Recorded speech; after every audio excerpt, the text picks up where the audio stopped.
Hi everyone. So I just recently had to change a gut string on my Baroque violin, and I meant at that point to film a video showing you the two knots that I use to tie my own gut strings. Unfortunately, I forgot and put the string on without filming it. But I have the old string, and I have a little band, and so we're going to pretend that the little holes in here are the holes of the tailpiece that the string's going to go through. And we're going to tie it as though this is the tailpiece. So that's what we're going to do. I'm going to show you the first knot that I like. I prefer this knot for thicker gauge strings, and I guess I use it mostly for G, D, and A strings. I rarely use it for the E string. This knot does occasionally break right when you tie it. So make sure you leave yourself enough string where you can cut it off and try again if you have to. But it looks a little nicer than some of the other knots because it ends up being tied under the tailpiece and you can't see the knot, as opposed to some of the others that are tied in front. But I'll show you those too. So this knot, you're basically going to pull the string through and get it through the tailpiece so you have both on both sides. I'll tilt this down. So then what you're going to do, you're going to take one of them and make a double loop. See, we have one loop and then another loop. Okay. Two loops. And you're going to take the second loop, stick it inside the first loop, and pull it taut. You can see we're starting to get the knot together there. And so what happens is if you keep pulling it tight, oops, I goofed it.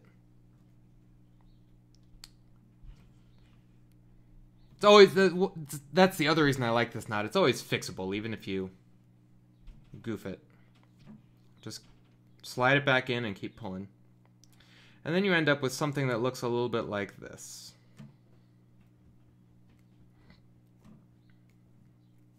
You end up with that. And so what happens when you pull the rest of the string through and put it in the peg, it stays. And then this end of the string goes through the peg and you put it on as usual. And so you end up with this little knot here hiding under the tailpiece. So that's the first knot. I don't know if they have names, to be honest, but that's the knot I use for thicker strings. Strings that are thick enough where I think they probably won't break if I do this knot. Mostly G, D, and A. I'll use this, and then it sits and hides under the tailpiece, and it looks very classy. Especially, I'll use this knot like if I'm doing some sort of photo shoot or being filmed or something, and I want to make sure things look kind of nice. No one will care about that but me, but that's another reason I use this knot.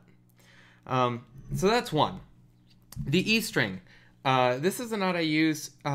Someone told me once, I think it was another YouTube video actually, said this knot never breaks immediately at the tailpiece when you tie it.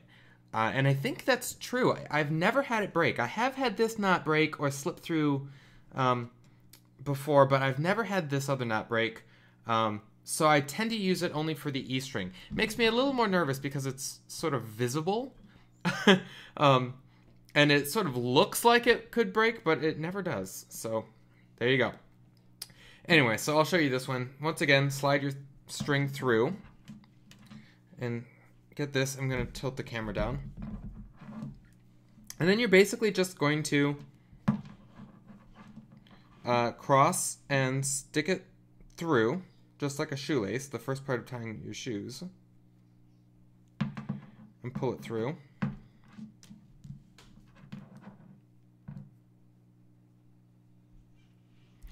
And then you're literally going to do it again.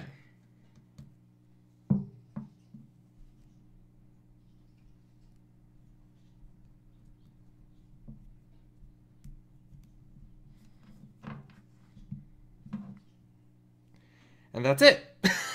And it's done. And that now looks like this, and it sits right at the end of the tailpiece. You can see it sits right in front of what would be the tailpiece, kind of like that. So it is a visible knot, and then I just take a little knife or nail clippers or scissors and trim that extra length off. So it's not quite so long. You just... there. And it looks a little better. And that's the other knot I use. I only use that knot for E strings and for thinner gauge strings. If I'm going to go thin, I will use it for the A string as well. So those are the two knots that I use. The first one, 2 loops, 1 loop inside the other, pull it taut, and it hides under the tailpiece. This knot, slip it through, tie your shoes, crisscross, loop it through, and do it again. Crisscross, loop it through, pull it taut, and that's what you get. 2 Baroque knots. Let me know which one you prefer, or if you have others that you like, and why you prefer them. Let me know if you've had any good or bad experiences with these knots, and maybe I'll avoid having some of those in the future when I tie myself and I don't have to find out the hard way. So feel free to post below. Until then, happy practicing.